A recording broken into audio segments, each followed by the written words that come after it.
मियाँ और बीवी borom दोनों kër ak soxnaam किसी काम से mu बाजार doon waaj जाने préparé pour लगे génn तो dem बीवी marché ने घर का दरवाजा बंद waaye किया après ndaw si tëj और bunt bi शोहर के साथ चल पड़ी topp ko कि अचानक बीवी ने शोहर से waaye daal ci diggante bi कोई xawma lan la ऐसी wax ban बात की kàddu la yëkkati कि rek bay शोहर yëkkati गुस्से xolu से waaj लाल पीला ba waaji commencé हो ko गया dóor noonu ba li ngeen di और gis noonu बीवी को xawma nag जोर lan la ko जोर wax से थप्पड़ jàpp di मारने ko लगा dóor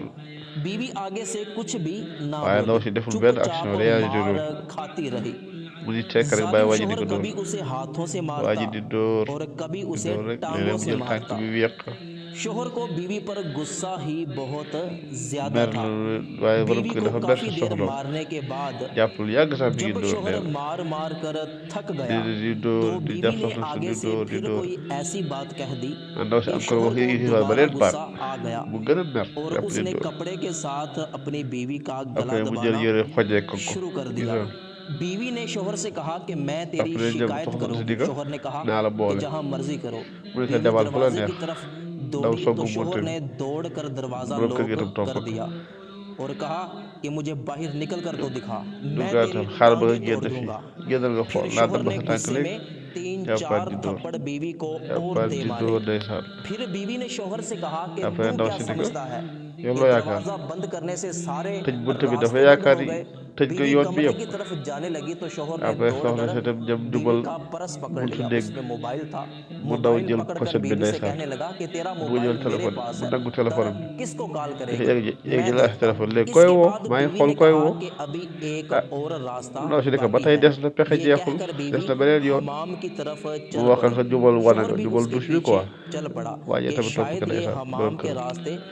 घर से pour moom ndaw बाहर si day निकल génn jaar जाएगी foofu dem शोहर foofu हमाम के dafa am yoon दरवाजे quoi पर mu taxaw खड़ा di हो nga xaar गया ci buntu और wanag bi बीवी को देखने लगा बीवी ने taxaw di xool वजू ndaw si lu किया muy def वजू करने के après def da बाद doon jàpp कमरे से jàpp जाए génn नमाज उठा कर ले आई dem jël और sidaade bi नमाज di पढ़ने julli लगी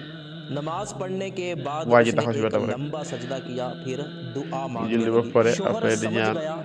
कि ये मेरी après jëkkër ji शिकायत xam ni अल्लाह से ndaw करेगी si da koy और booleeg मेरे borom लिए bi बद maanaam da koy दुआ ñaan lu करेगी rëbb quoi शोहर बीवी के पास बैठ गया après mu toog si और wetam उसके ndeysaan commencé हाथ पकड़कर कहने लगा jàppal loxo कि bi मैं commencé di तुझसे ko baalu माफी चाहता हूँ dama बीवी lay ने कहा baalu कि di मैं wax def na आपके लिए erreur अल्लाह पाक mu ne से ko loo बद yaakaar da दुआ nga करूं yaakaar dama मैं lay इतने ñaanal mbugal si नादान borom bi और अहमक भी wala doo ñaan borom नहीं bi हूँ pour musal la si मैं तो seytaane बद दुआ शैतान के लिए कर रही थी xam naa जिसने lii तुझे yëpp liggéey गुस्सा seytaane la दिलाया moom moo था la merloo कि अल्लाह पाक तेरा lii yëpp गुस्सा liggéey ख़त्म seytaane कर दे waaw dama और doon ñaan तुझे sa diggante sa शैतान से borom pour yàlla निजात musal la si दिला seytaane दे बल्कि मैं तेरे yu लिए mel ni दुआ bañ कर रही jalante थी कि अल्लाह पाक